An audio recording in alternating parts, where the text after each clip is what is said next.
Olá a todas e a todos, boa tarde. Essa é mais uma transmissão ao vivo da Mostra Multi, que é uma organização, é um festival, né, de artes integradas, realizado pela Universidade Federal de Ouro Preto. E essa transmissão ao vivo, especificamente, ela faz parte da Mostra Audiovisual, da Curadoria de Audiovisual, da Mostra Multi.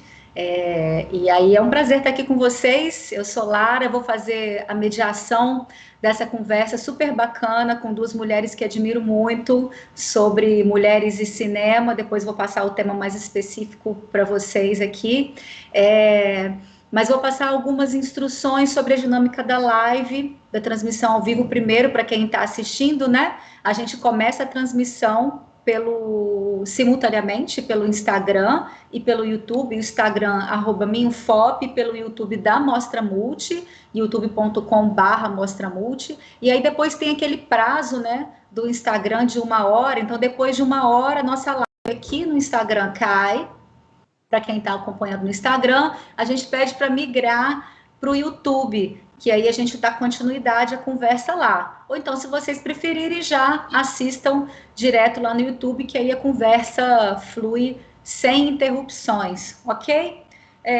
Mais um aviso, para quem quiser receber certificado, né? Tem muitos estudantes e alunos e alunas que estão acompanhando essas discussões da Mostra Multi e da Curadoria de Audiovisual. Tem um formulário para quem quiser, né, se certificar, ganhar um certificado, que você precisa preencher. Ele se encontra lá na página da Curadoria de Audiovisual da Mostra Multi, lá no site da UFOP, tá? ufop.br, vocês vão encontrar a página da Mostra Multi, e lá no menu da Curadoria de Audiovisual vocês encontram esse formulário.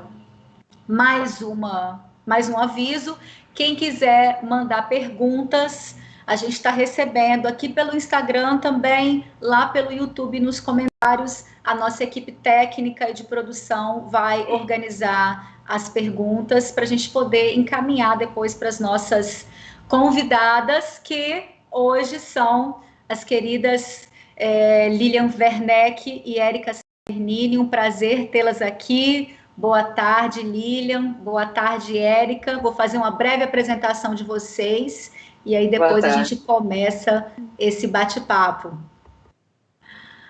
Bom, a Lilian Werneck, além de roteirista e diretora audiovisual, ela é consteladora sistêmica, é mestre em comunicação e professora, é roteirista e diretora dos filmes Mobile Haikai de 2018, né?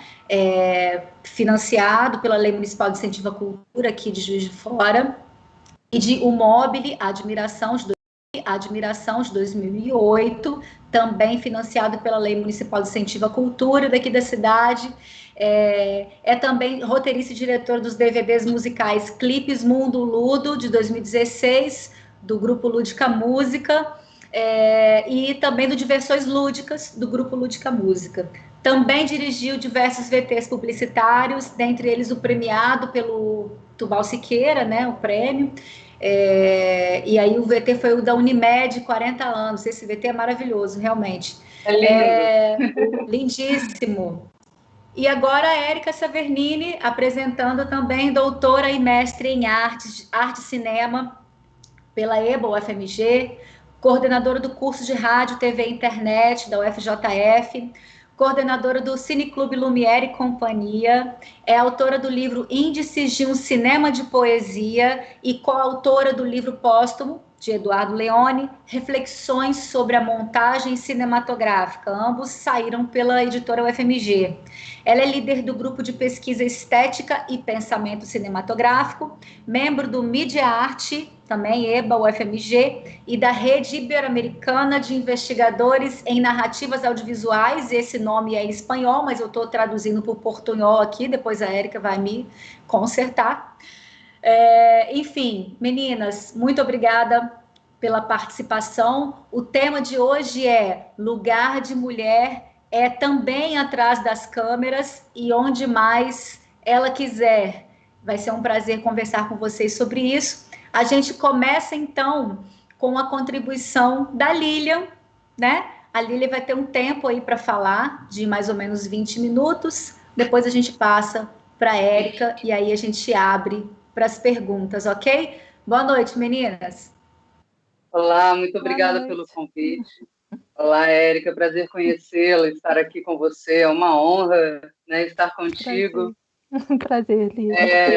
Obrigada, Lara, que bom estar aqui.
As câmeras, fazendo cinegrafia, fazendo fotografia, roteirizando, dirigindo, né?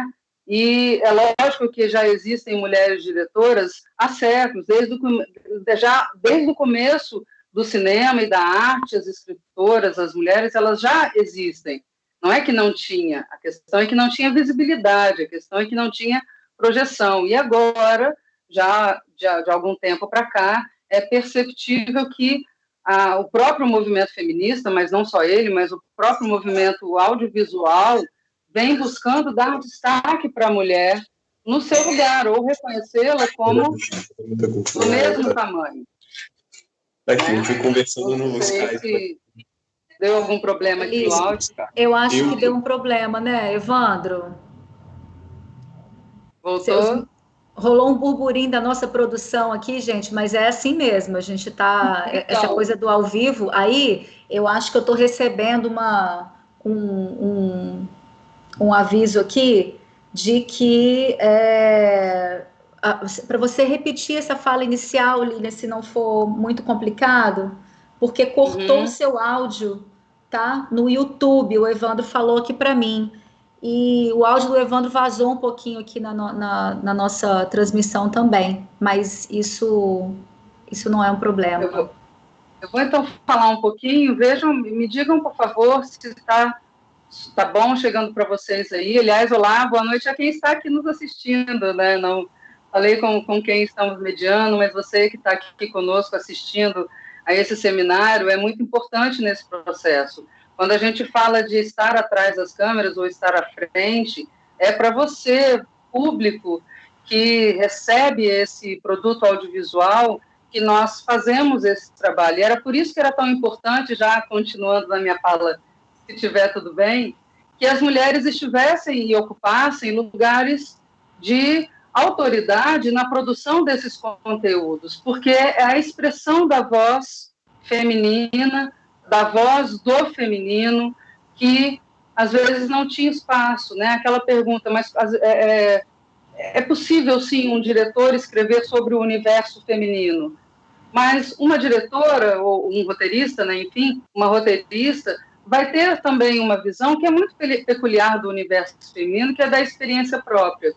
Então, essa voz, né, assim como a voz de várias minorias, de pessoas negras, de LGBTQIA+, de pessoas...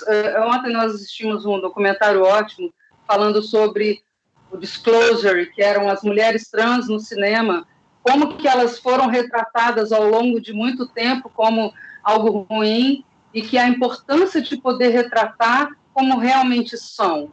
Então, quando a mulher ela ocupa esse lugar, e foi quando eu comecei a trabalhar, eu tinha essa perspectiva, eu queria tornar comum o meu olhar, desse meu papel. Só que para poder estar nesse lugar, às vezes é preciso se adaptar. Então, eu confesso que no começo foi um pouco difícil, eu tive que entrar nessa masculinidade.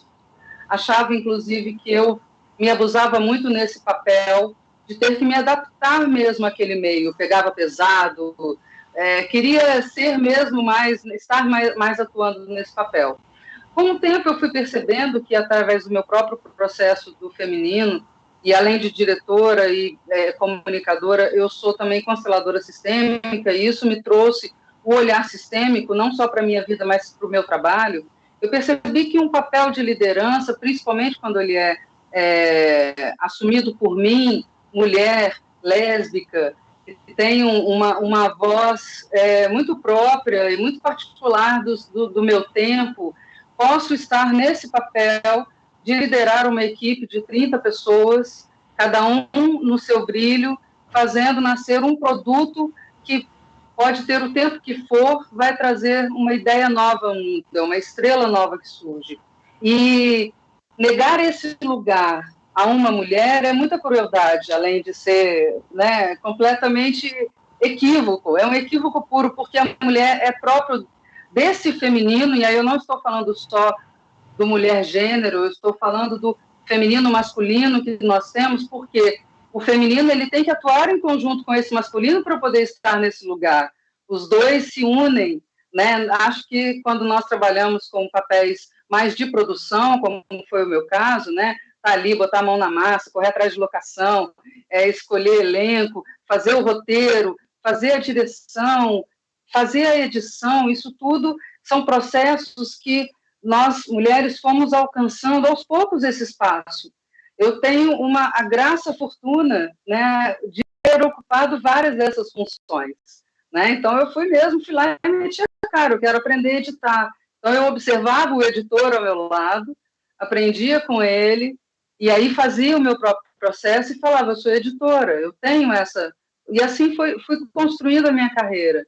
Então, quando eu venho pensar no meu lugar, né, atrás das câmeras, que é o meu lugar de mulher atrás das câmeras, eu vejo que, de alguma forma, várias barreiras foram quebradas por mim mesma para eu estar nesse lugar. E é um processo individual de cada mulher, que quando nós nos unimos no todo, né, dessas mulheres do audiovisual, percebemos a força que temos de reconstruir certos padrões que muitas vezes na sociedade foram construídos devido a uma certa época, a um determinado tempo, né? Eu assistindo filmes antigos hoje, eu fico abismada com o machismo e a misoginia que eles trazem, mas eram filmes aclamados, e, né?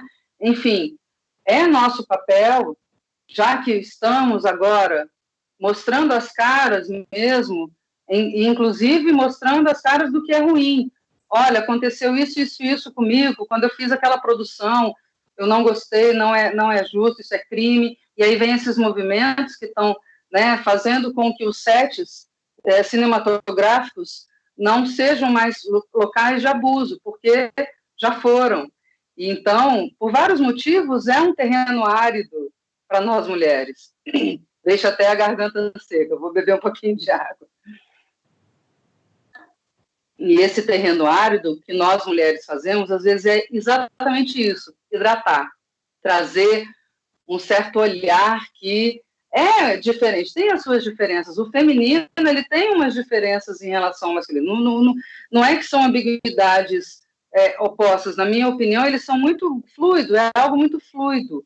E quando eu vejo que eu, mulher, estou ocupando um lugar de importância numa produção cinematográfica, trazer o meu jeito de ser, criar um novo padrão de estar nesse setting quase terapêutico, né? Que às vezes fazer cinema para nós é pura terapia, né? Eu acho que é uma das coisas que me deixa mais feliz estar mesmo no set. Não sei nem como é que vai ser nos próximos momentos. Estamos nos reinventando, né?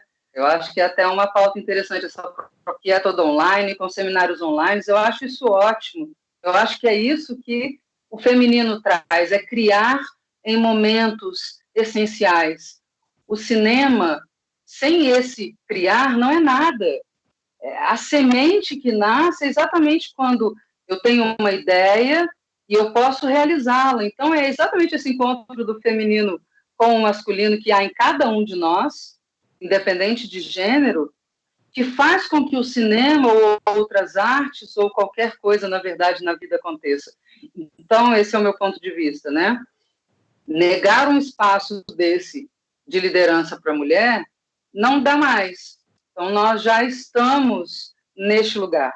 O que eu penso que seja necessário, talvez, nesse momento, é mantê-lo e amplificá-lo, fazer com que cada vez mais outras mulheres e outros homens de qualquer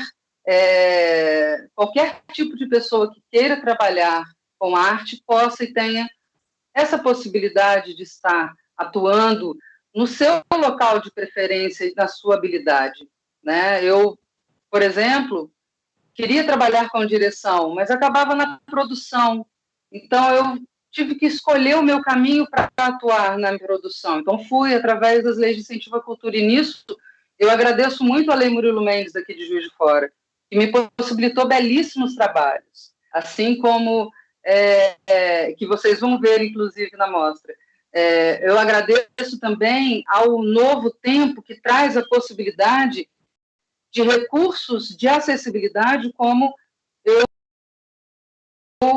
e a nossa equipe colocamos no Mobilização, e a Libra, na verdade não foi Libra, a gente não conseguiu fazer, foi a legenda para surdos e ensurdecidos, né, que é uma legenda diferenciada. Né? A Libra, infelizmente, nós não tivemos recursos, o projeto fica lá aguardando o seu momento de acontecer. Então, poder perceber que fazer um filme que já trata da acessibilidade, da diversidade, da inclusão, e poder amplificar essa ação para o maior número de pessoas possível, foi um projeto que eu fiquei muito feliz de realizar. Então, quando eu coloco a audiodescrição no nosso filme, e ele sai como o primeiro filme com audiodescrição de Juiz de Fora, e é lançado na Câmara Municipal, aquilo foi um marco para mim, assim, acho que para todos nós da nossa equipe. Eu agradeço muito por isso ter acontecido. E isso só foi possível porque, há muito tempo atrás, eu virei e falei, não, eu olhei meu irmão trabalhou com comunicação há muito tempo, então ele tinha uma produtora, e ele fazia vídeos, então ele é uma inspiração para mim nesse sentido. Eu via só rapazes, os amigos dele fazendo, eu falei, não, eu quero ser cinegrafista, eu gosto de fotografia, eu quero botar uma câmera no ombro e fazer, né, passagem. Então eu tinha essa vontade, tanto que eu comecei assim, eu gravei muitos espetáculos do TIA, grupo de teatro, câmera no ombro, então eu comecei botando a mão no lugar onde antes eu não via nenhuma mulher botar a mão, e com o tempo, eu fui percebendo mais e mais mulheres estando nesses lugares. E isso vai me dando uma alegria enorme de ver. Eu faço parte de um grupo do Facebook de mulheres do audiovisual, e é lindo ver o quanto que ele só cresce. Então, eu sinto que meu tempo já está chegando perto aqui do final. Se vocês me orientem, por favor. Lilian, você tem 7 minutos, a rigor. Mas fica à vontade, querida. E o que eu quero dizer é que fazer um filme, independente de ser homem ou mulher, é uma tarefa desafiadora. Ainda mais nas atuais condições econômicas, ainda mais agora com essa situação pandêmica, onde como montar um filme com 30 pessoas num set, como filmar falas e cenas de sexo, e aí, como é que isso vai ficar nesse momento? E eu vejo que é importante, para mim, pelo menos foi, que o cinema me trouxe uma expressão de uma voz em diversas frentes. Eu pude falar enquanto mulher, eu pude falar enquanto lésbica, eu pude falar enquanto consteladora, porque o Mobili Haikai ele foi construído a partir de um olhar sistêmico de inclusão, de equilíbrio, de hierarquia, de reconhecimento. Então, ele teve essa pauta. Eu tenho a minha participação como filha dos meus pais e de tudo que eu recebi, como esposa, que fui de Cael, que fez a produção comigo. então, que é nosso filme, né? O Mobile Haikai é nosso filme, não só nosso, mas de uma equipe enorme, que eu reconheço muito a cada trabalho. E eu vejo que o papel da mulher é realmente aonde ela quiser. Em qualquer frente de atuação é possível, nada diferencia. Eu vejo que são tantas crenças que foram construídas ao longo de tantas décadas que essas crenças elas podem ser quebradas, estão sendo quebradas. É nosso papel nesse lugar de, olha, eu já passei por isso, na época minha era mais difícil, o equipamento era mais pesado. É meu papel poder deixar como um meu olhar, aproveitem, desfrutem da facilidade que é produzir cinema hoje, tirando a situação pandêmica, tá? Mas mesmo assim tem criado e tem surgido obras lindas nesse momento de quarentena. Obras de arte, onde as pessoas, dentro de suas casas, se filmam, enviam um vídeo para as pessoas editam, eu não sei como é que é o processo, mas isso tem me chamado muita atenção. O Tyrone Vale fez uma série, aqui em Juiz de Fora, ele fez uma série que está no Instagram dele, que é ótima, uma série de ficção que é super atual nos stories, como lives dos stories. É momento de se recriar. Né? O Andar de Baixo tem feito transmissões de arte, que é onde mistura isso, o cinema, o teatro, já é tudo a mesma coisa, e nada será como antes. E eu acho que o feminino, e aí eu não vou falar só das mulheres, mas eu vou falar do feminino, porque eu tenho admiração por duas diretoras que são mulheres trans, que são as diretoras do Matrix, as irmãs Wachowski, que são mulheres que estão trazendo essa voz, né, do transgênero para o cinema de uma forma muito bonita. Então, eu tenho muito me pautado nesse olhar. O que nós podemos contribuir para que a sociedade seja mais aberta, mais ampla, onde a nossa criação tenha esse olhar mesmo do feminino como o criador. Né? É um momento de criatividade, é um momento muito do feminino. Né? O futuro é mulher. Essa é uma frase que a gente traz. Então, eu deixo aqui o meu agradecimento nessa minha fala, que foi bem feita do coração, bem fluida, assim, a partir da minha experiência. Convido vocês a assistir os nossos filmes, né? O Mobile Admiração, que foi feito com a Stephanie Ribeiro e a Nádia Dutti, como as atrizes principais, e depois o Mobile Haikai, que teve Caru Rezende, Léa Nogueira e a participação especialíssima de Sandra Emília, como no nosso filme O Mobile Haikai, que tem também audiodescrição. Então, para quem não é vidente, é uma possibilidade de ver cinema. Então, muito obrigada mais uma vez, Mostra Multi, muito obrigada, Lara, obrigada, Érica. Vou aqui agora ouvir vocês e estou disponível para depois a gente conversar. Obrigada, gente, por ter assistido. Obrigada, Lilian. Essa temática, ela tem uma série de questões, né, de vieses, né, porque quando a gente fala de mulher, a gente não fala de uma mulher como um ser numa totalidade, né, como se existisse só um tipo de mulher. E o feminismo interseccional vai dizer isso, né? Então, é muito difícil para a mulher branca estar nesse lugar, que é um lugar masculino, mas é muito mais difícil para uma mulher negra, enfim, para uma mulher negra que não é cis, e aí todas as interseccionalidades que vão atuar nesse momento, né? Então, se a gente tem um número ínfimo de mulheres diretoras comparado com o número de homens diretores, né? Enfim, pessoas que estão atrás das câmeras, mas não atuando como diretores ou diretoras, né?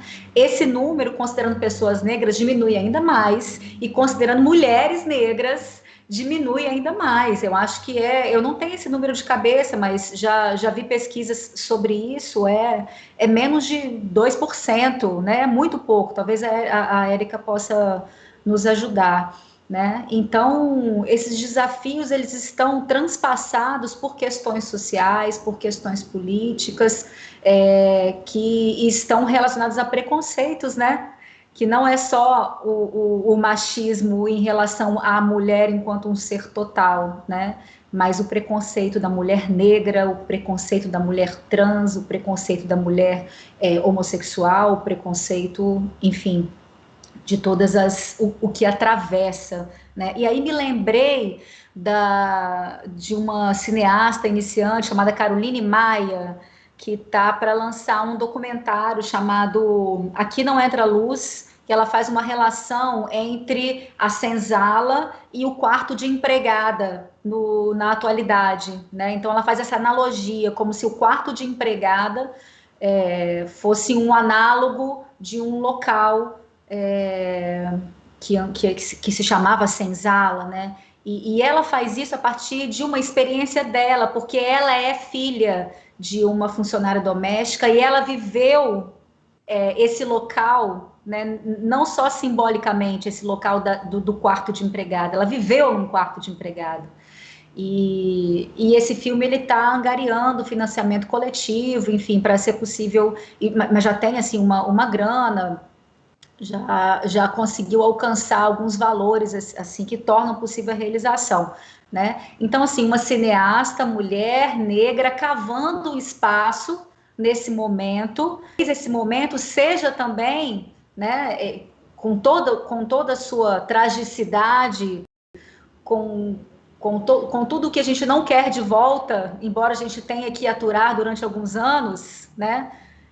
Alguns espectros que rondam o cenário político do país, político e sanitário, né? Pode ser um momento para que esses rumores, essas migalhas, como a gente gosta de falar, eu e o Evandro, né, possam aparecer e construir algo. Então, a Caroline Maia, para mim, é um grande símbolo, né, por ser uma cineasta negra e por tentar trazer essa relação e por fazer isso a partir de um financiamento coletivo, né? Então, se é difícil para a mulher branca, é mais difícil ainda para a mulher negra. Bom, a gente queria agora ouvir a professora Érica, o que você tem a contribuir com essa conversa. Estamos aqui. Boa tarde a todas e todos. Eu queria agradecer o convite, né, feito pelo Evandro, pela Lara, né, agradecer os bolsistas que estão aí por trás, ajudando tudo, né, elogiar o projeto de vocês, o completo, né, a curadoria que o Adriano, que faz as parcerias com vocês, também me apresentou. Parabenizá-los, porque é uma coisa muito legal. Eu tive muito prazer em aceitar esse convite, né? É um prazer estar falando aqui, né, conversando entre a gente e falando para quem está ouvindo, né? Eu preparei um pouquinho a fala, assim, uns tópicos, né, para falar a partir desse meu lugar de dentro da academia, né? Então são esses outros lugares atrás da câmera, em qualquer lugar que a mulher queira estar, né? Também é a academia, e dentro dessa ideia da academia, não dentro daqueles defeitos que a gente conhece da academia como lugar pesado, tradicional, mas da academia como um lugar que pode ser esse lugar de tentar entender as coisas, refletir sobre isso e impactar na formação de quem busca essa formação, né? Porque o audiovisual não é um caminho que necessariamente passa pela universidade, mas eu sempre tento pensar a gente dentro da universidade, que papel que a gente tem nessa formação dessas pessoas, né? Que diferencial que a gente deve trazer para isso, né? Aquilo que eventualmente numa imersão prática, que muitas vezes, né, a formação por esse processo de entrar na prática, você acaba sendo meio treinado dentro de determinados aspectos, né, e você tem que buscar outros caminhos para ampliar as possibilidades do audiovisual. E eu acho que a partir da academia a gente tem isso como obrigação, né?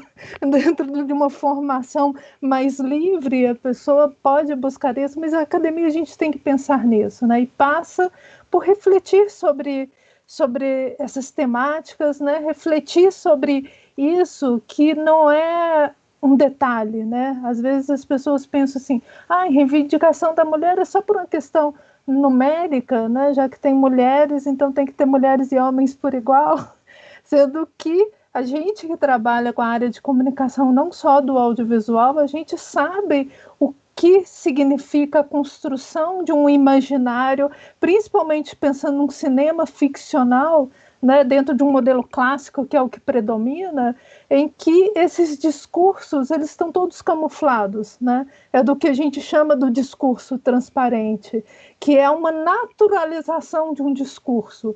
Então você acaba transformando natural uma ordem de coisas que, quando você estuda criticamente isso, você percebe o absurdo daquilo, né?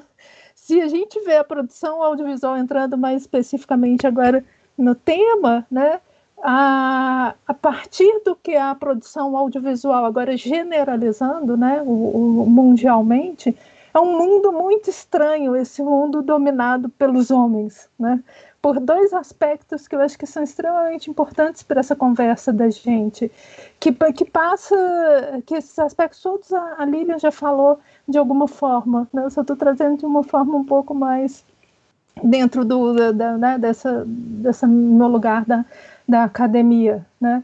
Que é a ideia da representação e da representatividade, né? Que são dois conceitos que vão passar por isso que a gente está conversando. Primeiro, essa ideia da representação, né? Que seria a mulher nesse lugar à frente da câmera, em que a gente vai ter a mulher sendo construída basicamente como um objeto, e um objeto construído pelo olhar masculino. E aí isso vai implicar em todo o sistema formal fílmico. Desde a narrativa, quando você vai ter um número muito baixo de filmes em que a mulher é protagonista, e em filmes que ela sendo protagonista ou não, e nos outros, então, em que ela não é protagonista, é pior ainda, né? As mulheres tendo um papel todo relacionado ao que é o seu relacionamento com os personagens masculinos, mesmo personagens secundários, né? A grande maioria dos filmes, depois eu vou entrar um pouquinho em dados da New York Film Academy, você vai ter mulheres que não têm nem nome, elas são nomeadas assim, é a namorada do fulano, é a mãe do fulano, né? É a filha do fulano. A mulher não tem nem nome nos filmes, né? Tem uma porcentagem medida no cinema norte-americano da quantidade de personagens femininos que entra mudo e sai calado, entendeu? Enquanto o personagem masculino, né, mesmo quando secundário, ele normalmente tem falas, né? Então a gente tem essa questão dessa representação dessa mulher, desse imaginário que é a relação da comunicação, especificamente do audiovisual, né, de certa forma, uma retroalimentação. De alguma forma, isso sai do imaginário do público e principalmente desse grupo que está produzindo, que aí eu vou entrar depois na questão da representatividade. Mas ao se representar dessa forma a mulher nos filmes, e principalmente pensando num cinema mais comercial, como o hollywoodiano, ou mesmo um cinema mais comercial brasileiro, ou o que for, isso vai impactando na construção desse imaginário também. Então, se ele sai de um grupo de pessoas, que vai ser homens brancos, basicamente, né?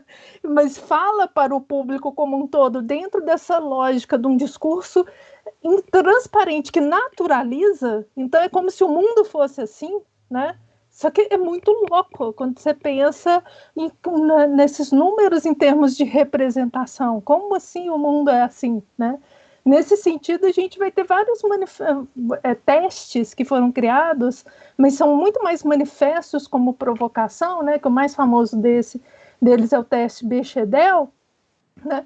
que faz 3 perguntas muito simples, mas que expõem o absurdo quando você percebe que a maior parte dos filmes, a grande maioria, não consegue passar no teste, né? Que ele só pergunta, o filme tem 2 ou mais personagens mulheres com nome, né? Com nome, né? Elas conversam entre si, o assunto da conversa ele vai além de homens ou relacionamentos, né, amorosos, né? Parece uma coisa assim ridícula, né, quando você vê essas perguntas, mas é assustador quando você vê a resposta, que a maioria dos filmes não consegue ter essas 3 coisas. Personagens femininos com nome, que falem e que, quando conversarem, não estão falando de homem. É uma coisa assustadora. As pessoas criticam, né? O teste... ele não diz da qualidade do filme. Filmes sexistas passam pelo certo. Sim, mas ele é uma provocação. É feito, e tem vários derivados, né, do Bechdel, que são feitos para revelar isso que eu estava falando, né? Há uma naturalização, como se o cinema, e se fala muito disso, né, de cinema como representação do mundo.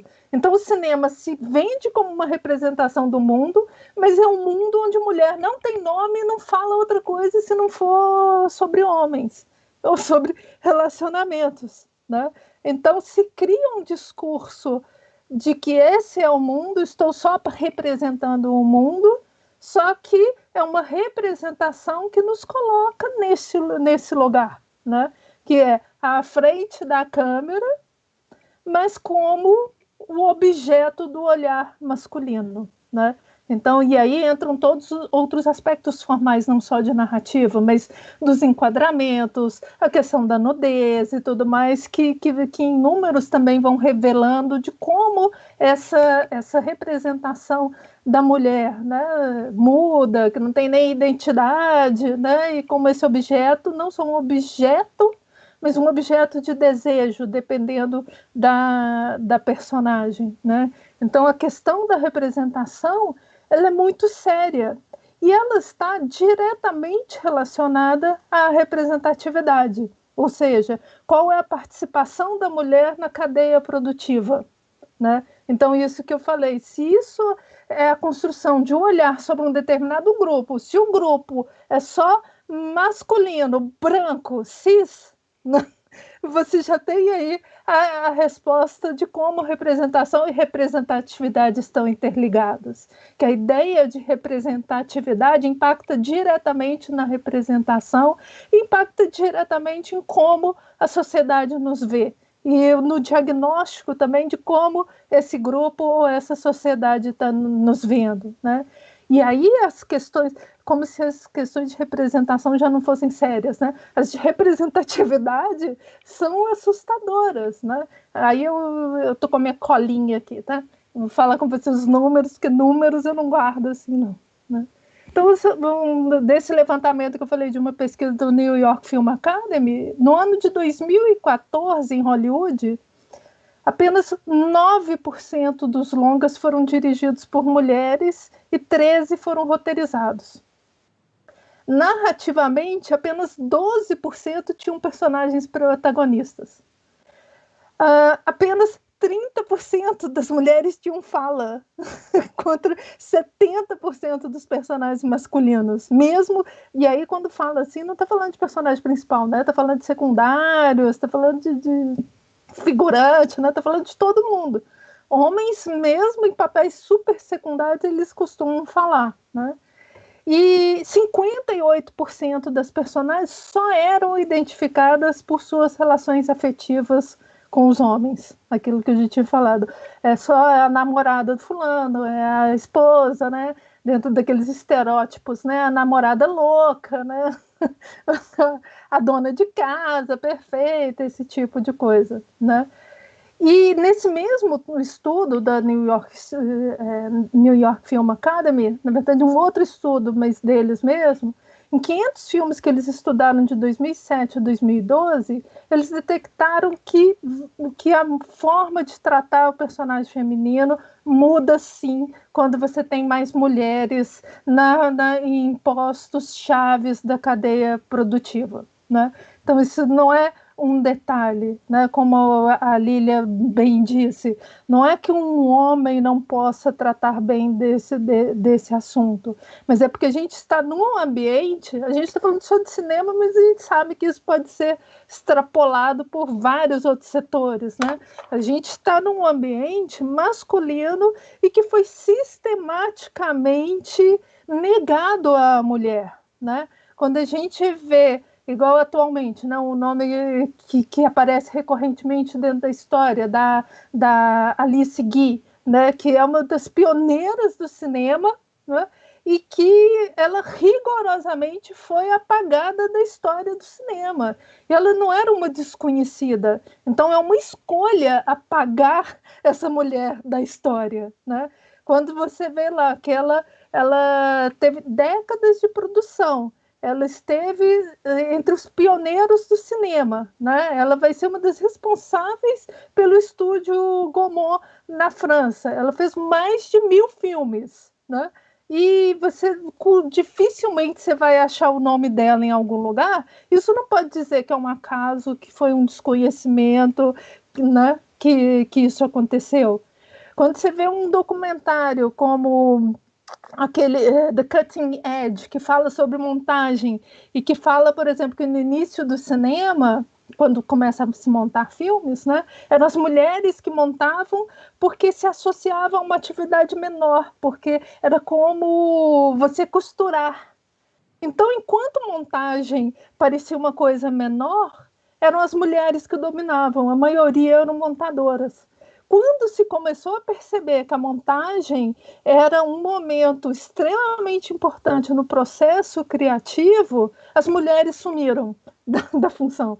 Subiram por quê? Não é porque elas deixaram de ser montadoras ou porque elas perderam a habilidade, né? A gente sabe disso, dessa dificuldade de uma pressão social mesmo, né? Até um certo momento, a própria dependência da mulher ao homem, primeiro ao pai, depois ao homem, e essas imposições mesmo machistas de que não trabalha e tudo mais, vai diminuindo o campo da mulher, e tem as pressões do meio, né? Que imagina, a Lília relata isso de uma forma, né, um momento muito mais recente. Imagina isso no início do século, na verdade a Alice Guy, né, no final do século XIX, né, que as mulheres, isso a gente está falando, lógico, de mulheres de classe média, né, mal tinham conquistado o direito de trafegar nos espaços públicos, né?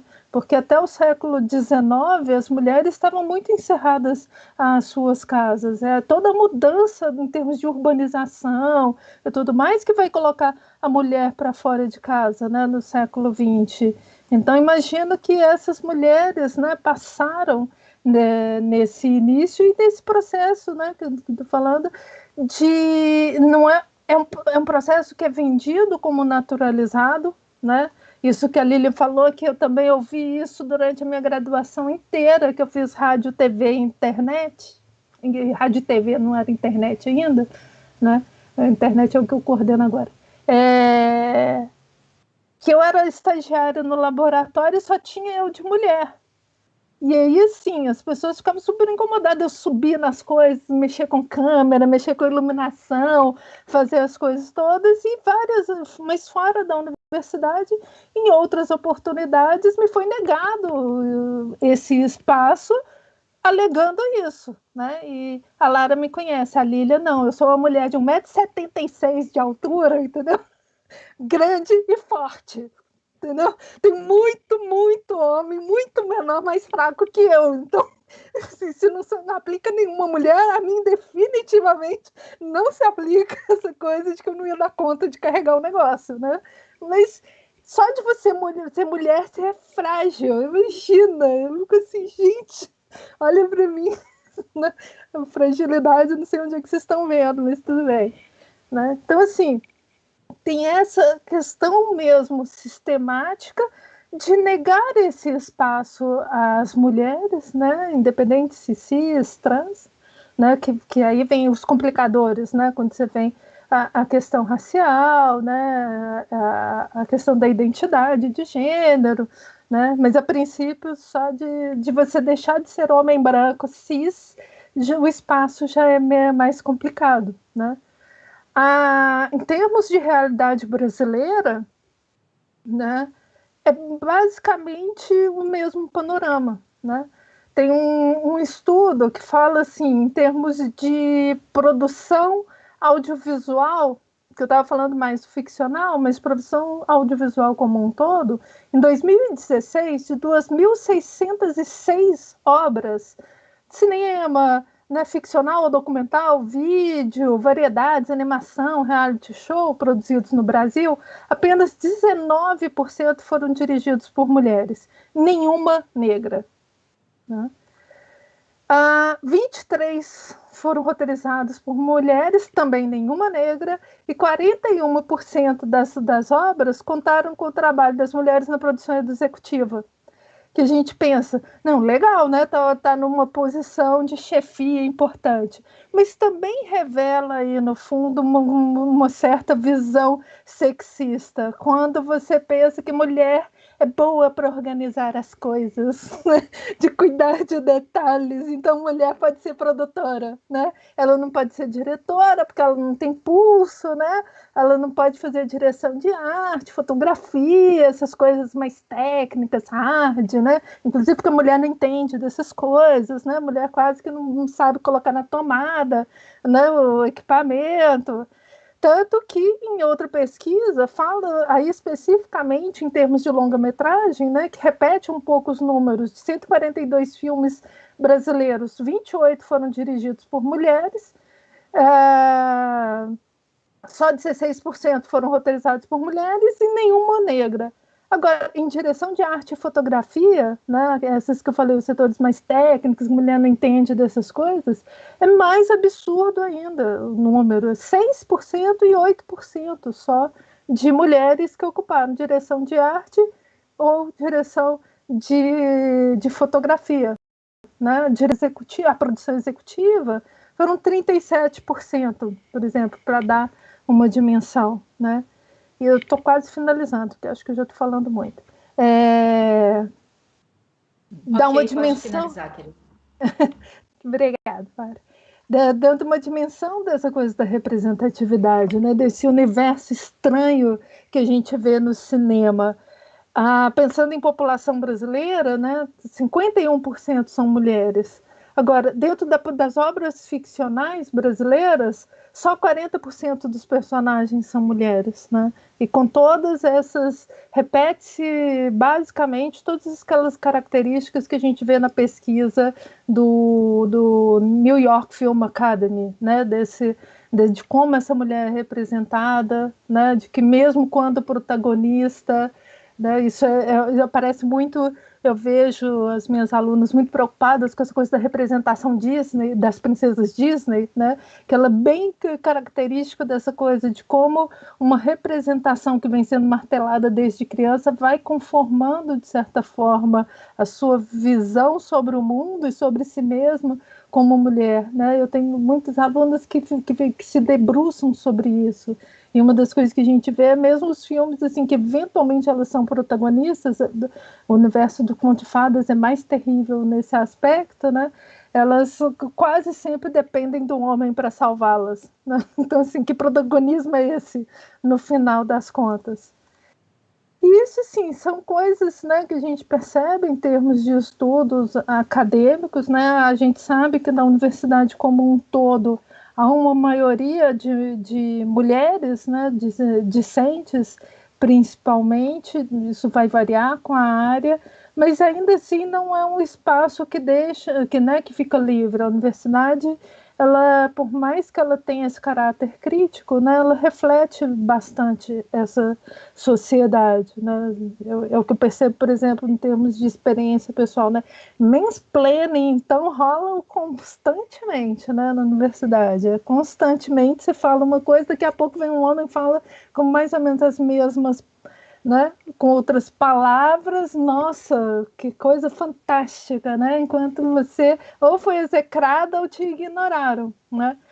Mas, de qualquer forma, não só como professora, mas nesse momento, né, já há alguns anos eu estou na coordenação, eu fico, assim, eu tenho esse jeito, assim, então eu fico muito feliz e eu acho que é uma responsabilidade muito grande que a gente tem na academia, não só de tratar desses conteúdos, de trabalhar de alguma forma nas disciplinas, né, trazer essas mulheres, não só mulheres, né, lá no projeto do Cine Clube a gente fez uma mostra com filmes de diretores aimaras, diretores de grupos indígenas, étnicos, mulheres, falando sobre si mesmos, né? Falando sobre esse cinema que tem um outro viés, outra forma de olhar, de tratar as coisas, né? Que eu acho que a gente tem que trazer para a sala de aula. Mas eu acho que a gente acaba virando meio que um exemplo para o que é uma responsabilidade que pesa, viu?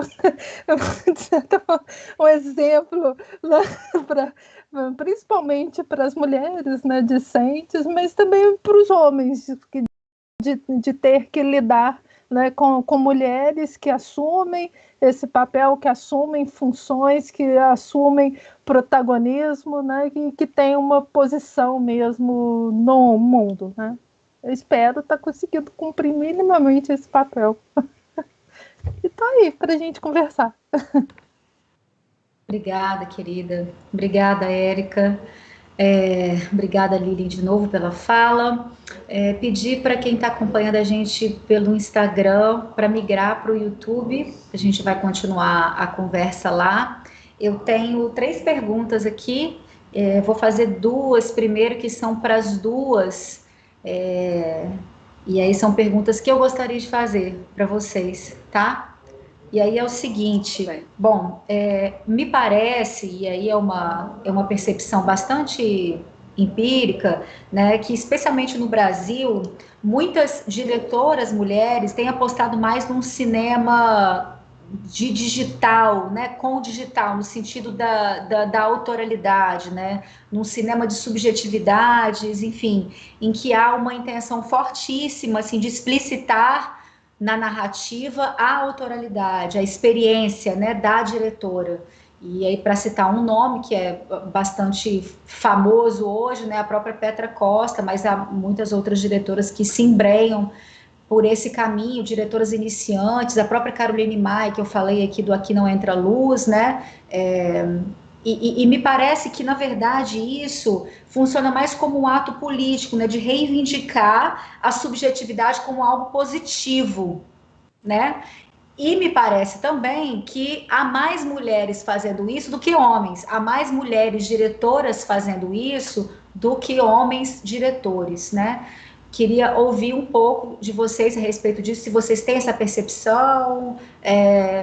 Essa é a primeira questão. A segunda é um pouco mais assim, né? Vamos tentar construir um futuro melhor, no sentido de como que a gente pode ter mais mulheres em postos chaves na cadeia produtiva do audiovisual, né? Por onde que passa isso? Pelo menos por onde que deveria começar e não está começando.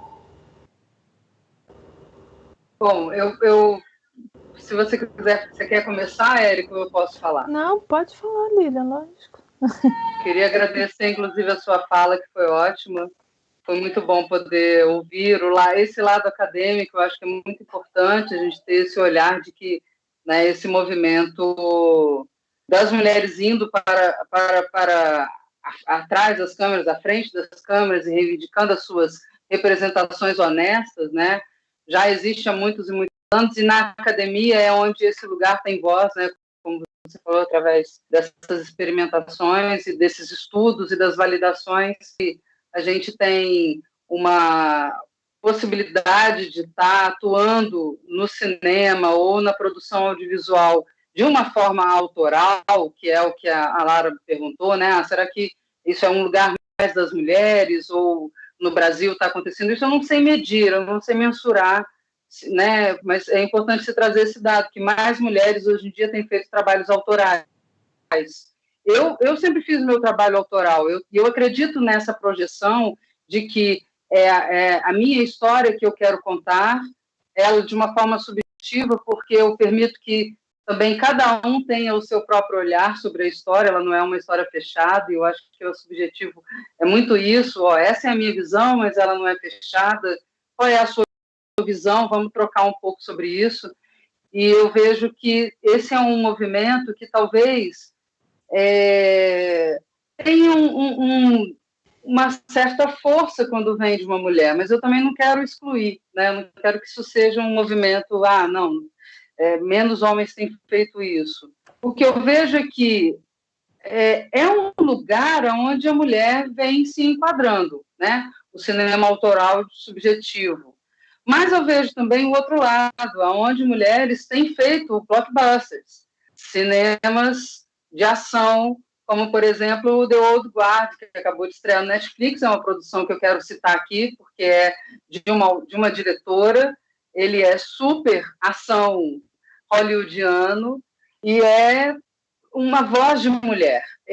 O tempo todo do filme é perceptível que várias pessoas na equipe são mulheres que estão ali e trazem um filme de ação que é maravilhoso, na minha opinião. Eu gostei muito, eu indico porque eu acho que é um filme da nova era. É exatamente esse lugar de que eu posso expressar-me do que eu quiser, sendo autoral ou sendo super objetivo, super blockbuster, super pragmático, pode ser documental, pode ser experimental, pode ser estruturado.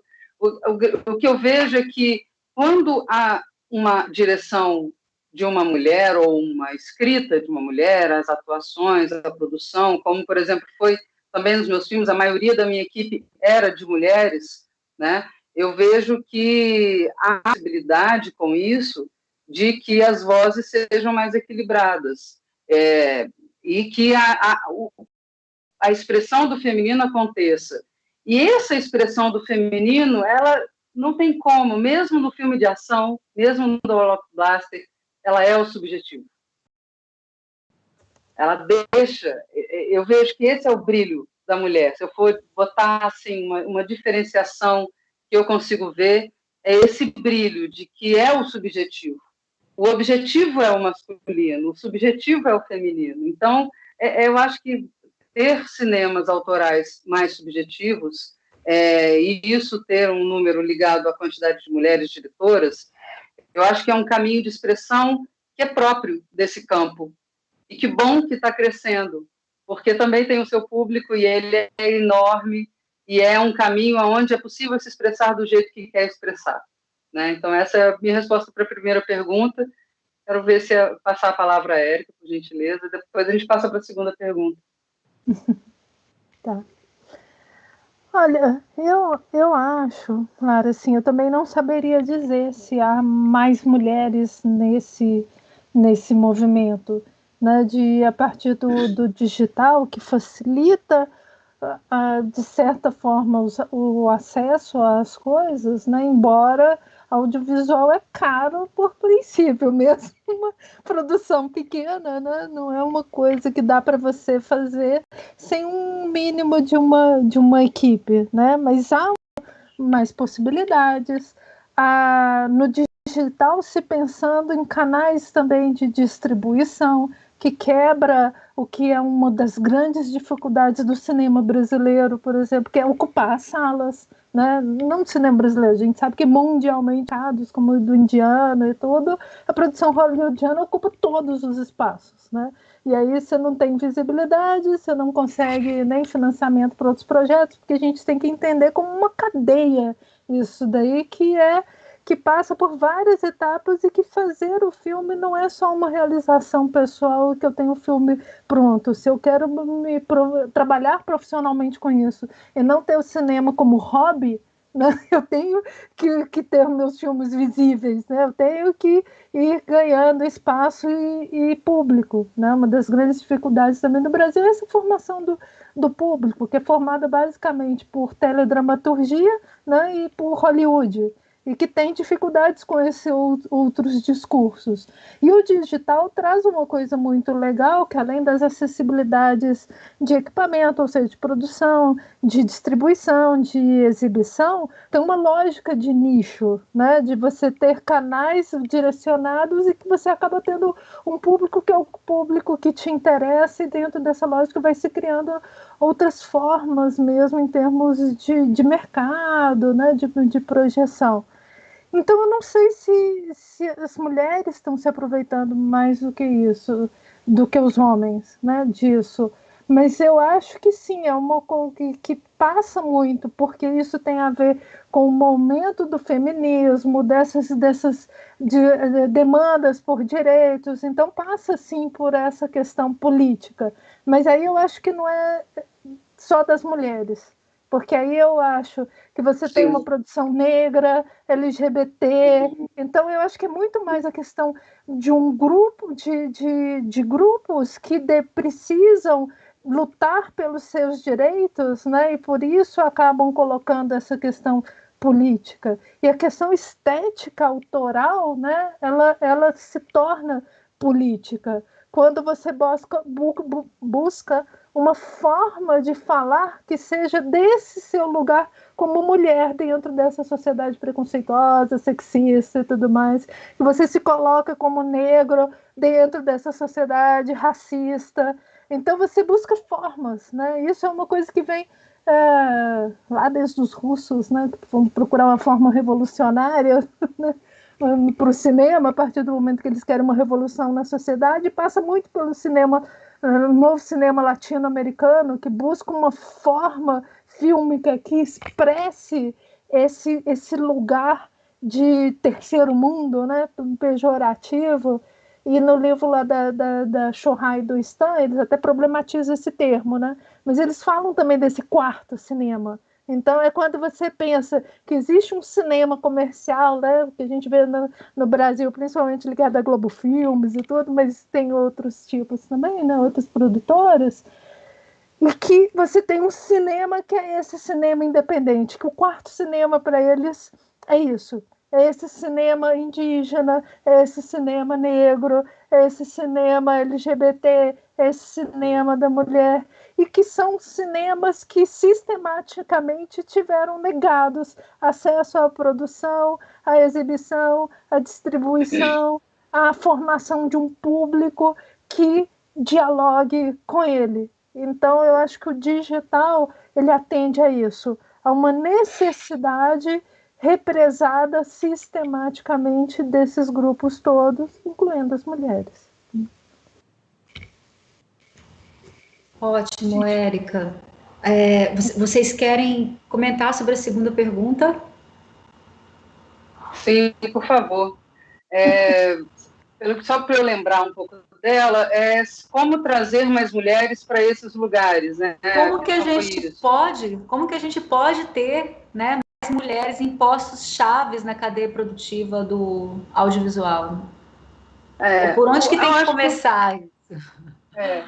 Eu vejo que o primeiro movimento é que nós que já conseguimos, digamos assim, né, nós que já estamos em um lugar dentro deste ramo, dessa cadeia, ampliarmos e incentivarmos outras a estarem, falando, olha, podem vir, é seguro, é um lugar onde você vai ter voz. Hoje em dia já não é mais, porque eu vejo que, assim, existem pessoas que são tolhidas pela família por não poderem estar, existe a própria sociedade que fala que não é lugar, mas tudo começa na vontade interior de cada um. Então, se a arte, que é algo que chama antes de tudo, né? Acho que assim, lá no fundinho de tudo tem a arte. E a arte, ela é algo que às vezes que não dá para negar. Se eu fico suprimindo essa arte em mim, isso vai abafar de alguma forma. Eu posso até me sair bem em outra profissão, mas essa arte vai me lembrar algum dia dessa dor. Então, é incentivar a essas mulheres, sejam elas principalmente as que não tiveram menos voz ainda, como vocês muito bem lembraram, as mulheres negras, as mulheres LGBTQIA+, as mulheres que são que estavam em profissões, por exemplo, que começaram fazendo assistente de produção e querem trilhar uma carreira no cinema, né? Porque isso é uma coisa que às vezes pode parecer difícil. Não, eu vou ser sempre produtora. Não, é possível. É possível porque há recursos e há uma rede de apoio hoje em dia que facilita a estarmos atuando com mais possibilidade de presença. Eu digo sempre que eu tive muita sorte e muita fortuna. Sim, eu sou uma mulher branca, mas sim, eu sou lésbica, sim, eu tenho várias questões de que, por exemplo, eu sou obesa e isso me dificultava a estar na frente da câmera, então eu sofri também muito em relação aos vários tipos de padrão do que é ser mulher, do que é ser mulher trabalhando na frente da câmera, do que é ser mulher trabalhando atrás da câmera. Então, eu acho que um segundo passo é cada vez mais quebrar estereótipos. E essa força de quebrar estereótipos é de um a um, mas ele amplifica. Cada um que vai lá e faz, já abre o caminho para milhares fazerem. Então, nós mulheres que já estamos em postos de liderança ou, digamos, de uma forma geral, atuando com a arte nos seus lugares, é importante incentivar a outras que venham, né, que experimentem, que tentem, que contem com uma rede de apoio, seja ela de mulheres, mas não exclusivamente, porque os homens são muito importantes na carreira cinematográfica. Fazer um filme não é completo. Eu sempre digo, tem que ter um equilíbrio na equipe, porque eu acho que todos os olhares são importantes, não dá para excluir, né? Mas é importante ter essa condução de que eu respeito o meu lugar enquanto mulher nessa produção, eu respeito meu lugar como mulher, como artista, e eu respeito o seu lugar como o que você é. Eu acho que esse é o primeiro ponto, é ter essa noção de que fazer cinema, fazer arte, é algo que está no coração. Então, se você tem essa possibilidade, venha, experimente. Vai ser difícil, mas é um caminho que já está sendo trilhado, né? Como a professora Érica muito bem colocou, é muito recente essa possibilidade que nós temos, muito recente. A possibilidade de sairmos de casa é recente. E agora, né, estamos nosso momento também sendo um pouco impossibilitado de sair de casa, mas o contexto é completamente diferente. Então, não dá para comparar épocas também, isso é muito importante. O que nós temos hoje, enquanto mulheres profissionais do cinema, é uma realidade completamente diferente de qualquer pessoa que tenha vindo antes. E vai ser completamente diferente de qualquer pessoa que venha depois. Então, essa adaptabilidade também é o que tem, né? O poder de criatividade que nós temos, enquanto mulheres, enquanto pessoas, enquanto qualquer quer que sejamos, é o ponto-chave para poder vir para essa carreira. Então, o meu incentivo é venham e experimentem. É isso que eu acho que tem que ser feito para que mais mulheres venham. E, claro, batalhar por políticas públicas que possibilitem a realização das obras de arte. Porque a cultura precisa de ter esse olhar de inclusão e possibilitar essa reconciliação histórica para que mais mulheres negras, lésbicas, trans ou cis tenham papéis que desejem na carreira de cinema, na carreira de arte, na carreira de teatro. Então, eu acho que sim, essa batalha nossa de todo dia estar lá cobrando, estar exigindo, estar pedindo, estar verificando, porque é importante, sim, ter essa reconciliação. Érica, por favor. Não, eu acho que eu não tenho nada a acrescentar ao que a Lília já respondeu brilhantemente. Não, é isso. Por isso eu acho que é importante essa consciência, né, de que, como ela disse, é uma questão... não é de suplantar os homens, é porque simplesmente as mulheres foram quase eliminadas do processo, né? E há uma visão de mundo aí que está sendo construída. Então, a partir do momento que você tem essa consciência, né, buscar isso, eu consegui abrir o caminho, eu tenho um dever, na verdade, de puxar as outras comigo, né? Minimamente, a gente na universidade tem o dever de ir mostrando isso, né? A gente tem a questão nas universidades, que a gente lida com isso, que é relativamente recente nas universidades brasileiras, que são, né, os discentes que entram por cotas e que muitas vezes o próprio ambiente universitário acaba colocando eles nesse lugar. Não, você é inferior, porque você entrou aqui, porque você é negro, porque você é isso, você é aquilo, e a gente tem que construir essa ideia de que não, entendeu? De que isso é um discurso para te eliminar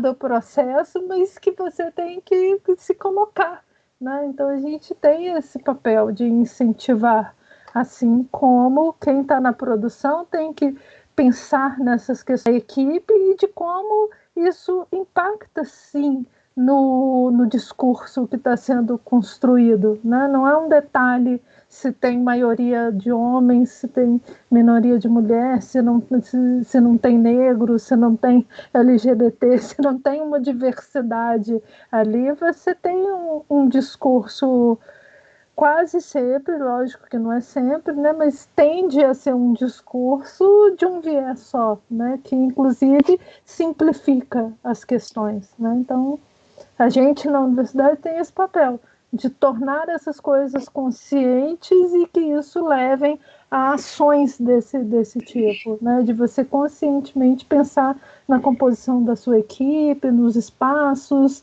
que você vai dar para as pessoas, né? E no seu discurso, no final das contas.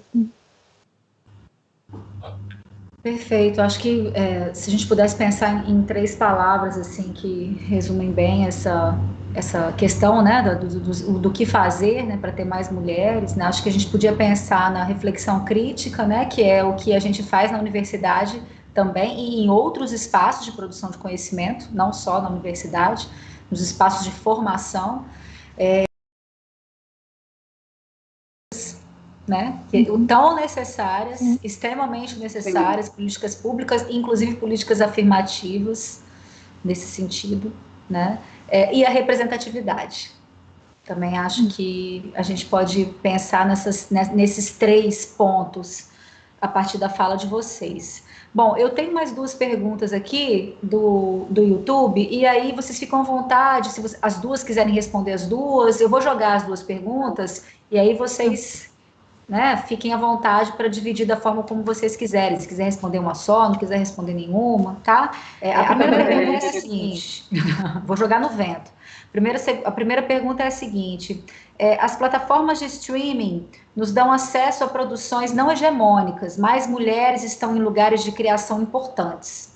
Por outro lado, a digitalização traz a questão dos algoritmos. Vocês 2 acham que há um machismo algorítmico, assim como já há um racismo que pode acabar, entre aspas, entregando menos obras pensadas e executadas por mulheres nessas plataformas, né? De alguma forma, aí a lógica algorítmica, né, restringindo a circulação de produções feitas por mulheres. Uhum. E a segunda pergunta, que é da Kathleen Brenda, ela diz que é muito triste ver que mesmo no século XXI o valor das mulheres ainda não é reconhecido como deve. Sou acadêmica de jornalismo e me preocupa muito como será meu futuro profissional, imagino, meu profissional. Gostaria de saber qual foi a pior situação que vocês enfrentaram justamente por serem mulheres atuando no audiovisual. Bom, vou também pedir para começar. Quero comentar um pouco sobre a primeira. Eu não tenho muito conhecimento como é que funciona esse esquema de algoritmo dessas plataformas de streaming, mas eu vou falar um pouco da minha experiência, das minhas considerações disso. Quando eu escolho lá um filme, o programa lê, e isso é o algoritmo, né, ele lê que eu gosto daquele tipo de programa, e aí ele passa a me indicar mais programas daquele tipo, né? É lógico que eu não sei exatamente quais são os critérios, se eles dividem por gênero, né? Por exemplo, se eu coloco lá na minha ficha que eu sou mulher, ele vai me indicar mais filmes, digamos, para mulheres, né? Porque eu acho que, inclusive, esse gênero já caiu por terra há muitos anos, né? Antes tinha esse gênero, né? Filmes femininos. E isso já caiu por terra. Não tem mais como utilizar esse gênero para poder classificar um filme. Mas pode ser que o algoritmo ele tenha essa resposta e, sim, ele vai me indicar mais filmes daquela categoria. Eu creio que os algoritmos, sim, eles têm um lado que, se não tomar cuidado, vai se tornar racista, vai se tornar generalista. Por quê? Porque ele padroniza. Então, ele vai eliminar o que eu não escolhi e vai passar a me mandar só o que eu escolhi. Só que eu acho que todo tipo de generalização é burra. Então, cabe muito de cada usuário, de cada usuária, saber também ir lá e direcionar. O que você quer ver na sua plataforma? Qual é o nicho que eu quero criar para mim como indicação? Por exemplo, o Netflix ele me indica muito filme LGBT, ele sabe que eu gosto. Então, nesse sentido, ele não é preconceituoso, ele me coloca em pauta os filmes LGBT. Eu não vi ainda uma seleção, por exemplo, filmes de diretoras, mas eu vou até procurar saber isso, se eu posso colocar isso como um algoritmo ao meu favor. Então, toda vez eu coloco lá que eu gosto de filmes assim, ele vai me indicar isso. Então, eu acho que é uma coisa além da máquina. A máquina ela vai até um ponto, e esse ponto acaba sendo uma cópia do que acontece com a gente, ser humano, ou seja, se torna um padrão, e esse padrão, é lógico, cria um estereótipo que pode se tornar, sim, racista, pode se tornar machista. Então, é importante que cada usuário e cada usuária tenha o controle do que está assistindo, né? Então, eu acho que isso é o primeiro passo importante. E que as empresas tenham esse olhar de vez em quando, incluir filmes diferentes. Coisas que, por exemplo, eu não pesquisaria, mas que é uma nova proposta que, de repente, passa ali, eu falo, olha, isso aqui me chamou a atenção. Então, eu acho que essa é uma coisa que eu tenho para falar sobre a primeira pergunta. Sobre a segunda pergunta, já emendando, enfim, trabalhar com produção, como eu falei, né, mesmo sendo uma mulher branca, não foi fácil para mim, nesse sentido de ter que me afirmar num espaço que era predominantemente masculino. E me tornar masculina também nessa proposta. Então, eu acabava tendo o mesmo linguajar, o mesmo jeito de ser, eu tinha que me adaptar a estar ali falando grosso, literalmente, com uma equipe. Eu tive a sorte de, no tempo da minha vida, ir me transformando. Mas eu já tive um trabalho onde eu chefiava vários cinegrafistas, onde as piadinhas eram horrorosas, né, no set, nos bastidores, e eram extremamente machistas, e eu tive que me pronunciar. Eu, particularmente, sofri preconceito, mas não tive portas fechadas, pelo menos que eu saiba, porque muitas vezes esse preconceito é oculto, é importante dizer, né? Não fala na frente e tal, mas a gente sente que está ali o machismo, o sexismo está presente, mas, enfim, também não era meu interesse trabalhar num lugar que fosse desse jeito. Então, isso também era o meu critério, né? Como que era esse trato quando eu me colocava como diretora, como produtora, né, como roteirista, como publicitária, diretora de arte, como que era? Então, eu tive a sorte de ir também conversando, dialogando, para que aquilo não fosse um conflito. Então, eu tive essa possibilidade de ir me moldando conforme a profissão, conforme o local onde eu trabalhava, e também de ter um certo aspecto educacional para as pessoas que conviviam. Então, eu deixava bem claro, olha, eu sou assim, eu quero ser tratado desse jeito, é meu direito, eu te respeito, você me respeita, estamos aqui nesse lugar.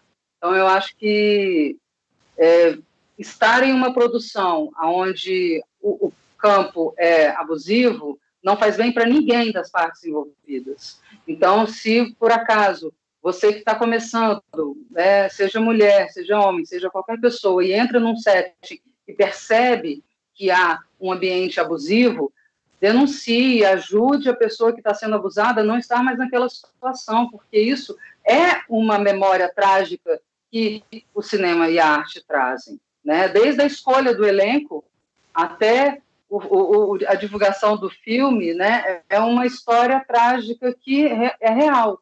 Os abusos que acontecem dentro do cinema, e esses abusos são feitos por homens contra mulheres. Então, é importante mudar esse quadro, né? E perceber que não é preciso mais estar neste lugar de vítima.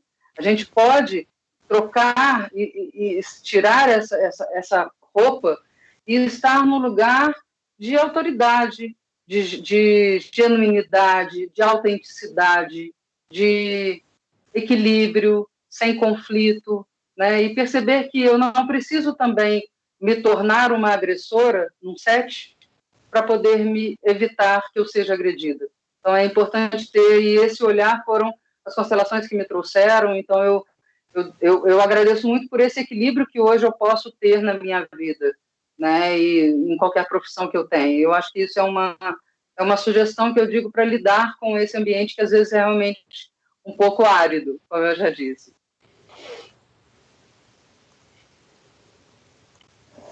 Vamos lá. Eu acho que eu vou começar pela segunda, porque aí já dá sequência à fala da Lília, né? Eu já tinha falado um pouco na minha fala, né? Que eu acho que, assim, no ambiente acadêmico, né, o que a gente mais passa como mulheres é o mansplaining mesmo, né? Você vê não só assim em reuniões ou mesmo em eventos, que vai haver muito mais chance de pessoas querendo te questionar e corrigir do que aos homens, né? Isso no ambiente que supostamente, só teoricamente, né, isso deveria estar mais bem resolvido, né? Inclusive porque a gente tem muitas mulheres no corpo discente, muitas mulheres no corpo docente, né? Mas depende muito da área, mas tem áreas, tem pesquisas que mostram também assim que as mulheres acabam não chegando a muitos postos de autoridade, bem menos do que os homens. Então, é um ambiente em si que também trabalha com os mecanismos de limitar os espaços que a gente ocupa, né?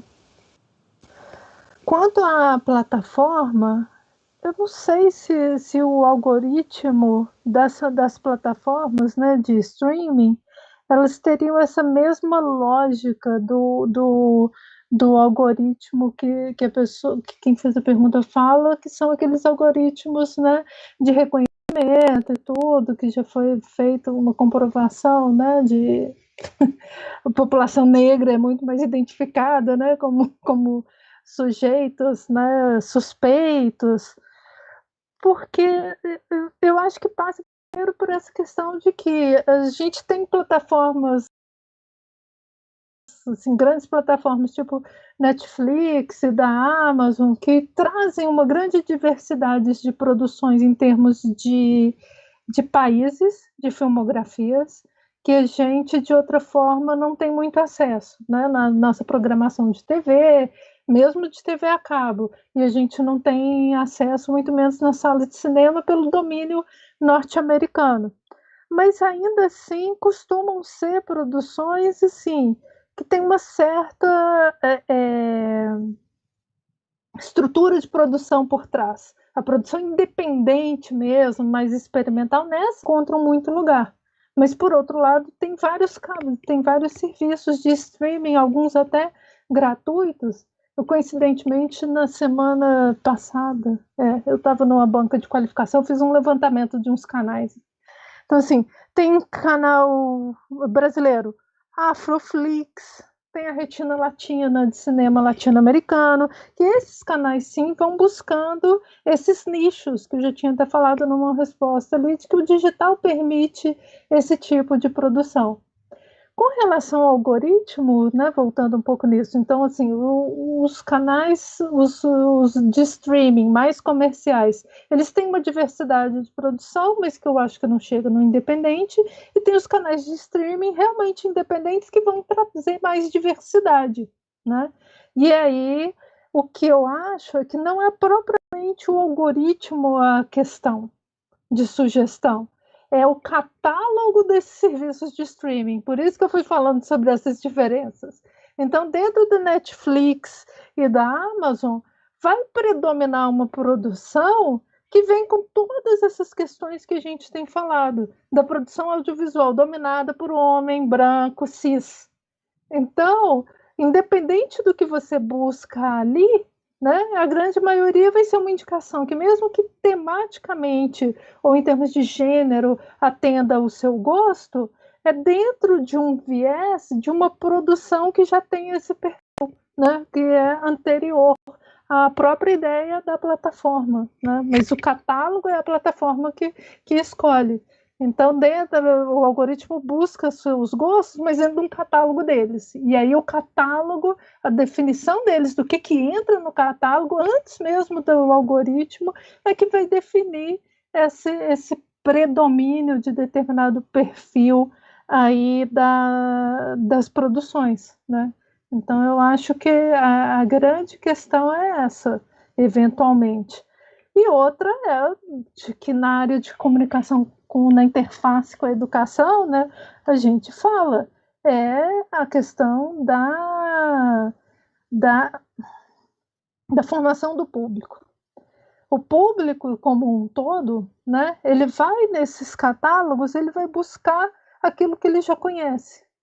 Então, aí sim vem os problemas dos algoritmos, que são todas as bolhas digitais, né? Então, mesmo com todos esses problemas do catálogo Netflix, tem uma diversidade de produções ali. Mas se a pessoa ela não entende o algoritmo, a pessoa não tem uma mínima formação para entender outros discursos, outras formas fílmicas, ele sempre vai buscar o mesmo. Aí vem o problema assim, do algoritmo, porque aí o algoritmo reforça isso. O algoritmo nunca vai, que é a lógica do algoritmo, né? Ele nunca vai mostrar algo diferente para o cara, né? Tipo assim, pô, você está vendo só os mesmos tipos de filme, você não quer tentar uma coisa diferente, não? O algoritmo não faz isso, né? A lógica dele é justamente, você gosta disso, então eu vou te mostrar mais disso, né? Então entra eu acho que é o que eu acho que o algoritmo o catálogo, a formação, né? E aí vem o algoritmo. Que aí a ideia do algoritmo é te mostrar mais do mesmo. Ele nunca vai seu horizonte. Ok, meninas, eu já ia encerrando aqui, mas eu vou ter que fazer uma outra pergunta, porque é de uma pessoa, assim, que é muito importante para a gente aqui, que é o professor Adriano, que está com a gente na sala, inclusive. É, ele pergunta, assim, uma pergunta para a Érica, queria que Lilian também, se quisesse contribuir, tá? Bom, por conta dos números que você trouxe, Érica, ele diz que realmente nos impactam na perspectiva dos espaços negados à mulher, na sua completude. Refletindo sobre mecanismos de apagamentos das inúmeras mulheres atuantes na sétima arte brasileira, como vocês analisam o abandono e estrangulamento financeiro em importantes ambientes de memória artística, como a Cinemateca Brasileira? Mais uma vez, alguns lugares de fala presentes naquelas obras podem ser esquecidos ou silenciados. Como articular a memória das produções de ontem para contribuir em um futuro mais promissor no cinema brasileiro, onde o espaço do feminino seja catalisado e naturalizado? Sim, eu vou responder rapidamente, depois a Lília que fala. Eu acho, assim, né? O que está acontecendo com várias coisas no país, e a Cinemateca especificamente, revela uma série de coisas que a gente já sabia, a gente só não sabia a dimensão do desastre que é o sistema político brasileiro, em que uma pessoa sozinha entra e destrói a história do país. Como que a gente não tem um mecanismo de salvaguardar, né, espaços como esse, né? Como que a gente fica vendo a Cinemateca, né, se perder desse jeito, potencialmente aquilo lá pode ser um desastre absoluto, né? Porque já não se consegue nem manter o sistema de refrigeração. Uma boa parte do que está lá no acervo é ainda daquelas películas, né, de nitrato que são inflamáveis, né? Que na verdade só com a temperatura elas entram em combustão, em autocombustão, E tem muito material lá que está guardado lá e que nunca foi pesquisado ainda, que não foi estudado. Então, eventualmente, até nessa história da gente, não só de mulheres, né, mas mesmo de homens, de outros grupos que tenham se aventurado no cinema, né, em épocas passadas, a gente pode estar perdendo e, eventualmente, a gente não está nem sabendo que está perdendo, né, porque tem um acervo lá, lógico, eles têm catalogado e tudo mais, mas é um lugar de pesquisa também, né, a Cinemateca. As pessoas pensam assim, está lá preservado, está parado. Não, não está preservado, parado, né? Além de ser a memória do audiovisual brasileiro, né, ele é um lugar de pesquisa, é um lugar de se descobrir, é um lugar de, eventualmente, resgatar mulheres, homens, negros, indígenas que produziram antes. E a gente está só... Infelizmente, a pandemia ainda nos prende dentro de casa, né? Embora um grupo esteja fazendo constantemente lá manifestações presencialmente, a gente está assistindo, né? Vários desses espaços, desses lugares da história do país, de preservação, que poderiam abrir outras discussões e tudo, se perdendo, né? Daqui a pouco, igual o Museu Nacional, né? Com um grande incêndio ali. É uma questão absurda, simplesmente absurda, né, no país. Eu aproveito para compartilhar a sua dor. Isso é muito triste mesmo. A nossa memória virar cinzas, assim. É lógico que não só no material, né, propriamente dito, o objeto, filme, mas a memória emocional do processo, a memória, né, construída, todos esses profissionais e esses profissionais que construíram o cinema brasileiro. É uma pena ver isso acontecer, e eu quero trazer para essa nossa conversa também o nosso olhar sobre os mecanismos de cultura que estão esvaziados, completamente esvaziados. Lei Rouanet, há quantas anda esse processo, o que a gente tem possibilidade, a Ancine, que é uma grande tristeza eu ver o que acontece com a Ancine hoje, depois da administração da Débora Ivanov, que foi ótima por muitos anos e que incentivou essa produção, inclusive para atingir plataformas como Netflix, né? Os últimos mecanismos de incentivo à produção audiovisual possibilitaram que muitas pessoas chegassem não só aos cinemas, mas às plataformas de streaming, e hoje em dia isso está caindo no limbo, e a gente sabe que é assim um governo que começou e que criou muito desgoverno na cultura. E isso para ser bem suave no meu comentário, enfim, para não entrar muito na questão e ser mais passional, eu prefiro dizer isso, assim, me manter mais, né, nesse momento, mais nessa tristeza de que, infelizmente, as leis de incentivo à cultura e ao cinema no Brasil não mais fomentam, não mais incentivam a produção. É um esquema cada vez mais direcionado para interesses muito próprios, que a gente desconhece, e que é muito difícil entrar nesses mecanismos. Então, eu vejo como produzir, né, cinema hoje em dia no Brasil, como produzir arte. É lógico que vem ainda a pandemia e complica isso muito mais. É importante considerar todo o contexto. Foi uma série de coisas, uma série de cordas que se arrebentaram e que toda uma classe e diversas profissões estão tendo que se reinventar. Mas eu vejo que o processo de produzir cultura no Brasil, ele pede esse olhar nosso, que quer produzir, né? Então, vamos lá, vamos então batalhar para que essas leis voltem, para que a parte desse incentivo volte, mas do jeito que está, eu acho que vai ser difícil a gente conseguir alguma coisa em um tanto de tempo. Então, é um trabalho de formiguinha, e essas formiguinhas vão construir com muita força, essa possibilidade do cinema voltar outra vez. Eu confio nisso, nos ciclos também. Então, nós já tivemos nosso auge, agora estamos numa onda um pouco mais baixa, mas eu acredito nessa possibilidade de que em breve, né, depois de muita turbulência, a gente possa ter novamente uma verdade, um acesso a culturas e políticas públicas que facilitem, né, a mais pessoas estarem produzindo arte no Brasil. Que é outra coisa que eu queria dizer, né? É mais visível agora o quanto a arte é importante para o ser humano. Sem a arte, esse momento que a gente está passando seria muito mais difícil. Acreditem. Então, eu vejo que a gente tem que perceber esse amor e essa influência da arte em nossa vida. Ok, meninas. Muito obrigada pelas contribuições. A gente terminou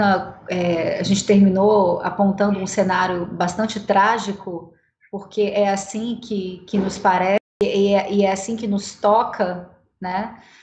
Mas de alguma forma apontando para a possibilidade de ressurgir de alguma forma, né? Que seja pelas margens, que seja pelas migalhas, que seja pelas brechas, pelas fendas, né, como sempre acontece em momentos pavorosos como esse, e não só em relação ao audiovisual e à arte, mas em vários sentidos, né.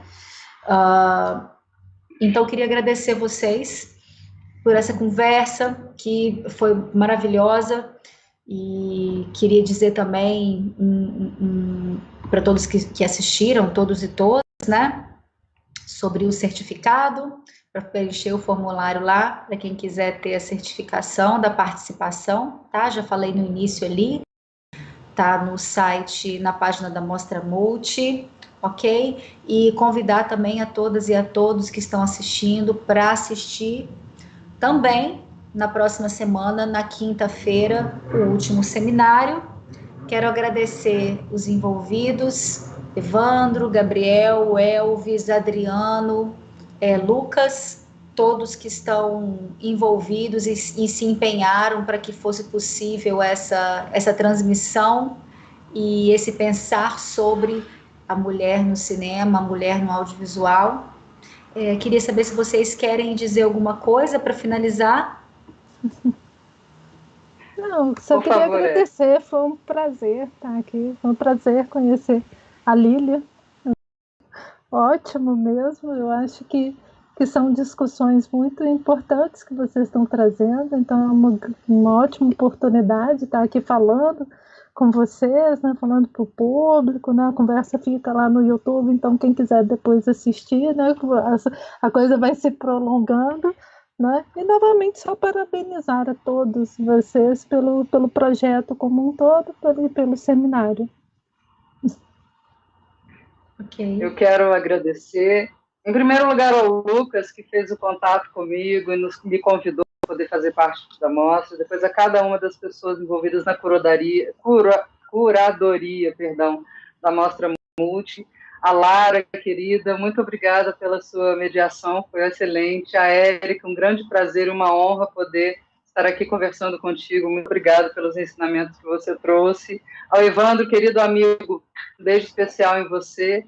E a todos os outros da equipe também, meu abraço. Foi um ótimo trabalho. Parabéns a vocês, parabéns pelo projeto. Obrigado, FOP, por permitir que isso, né, esteja acontecendo. Quero também agradecer a cada uma das pessoas que esteve aqui com a gente esse tempo todo nos ouvindo e partilhando e trazendo suas dúvidas. Muito obrigada. Eu agradeço de coração e aguardo vocês assistindo o nosso filme, né, dentro da programação. Vida longa, universidade pública de qualidade brasileira, viva a universidade pública, que seja longa essa trajetória e que a gente possa ainda contribuir bastante. Obrigada, queridas, queridos, até a próxima. Boa noite para todos e todas. Tchau.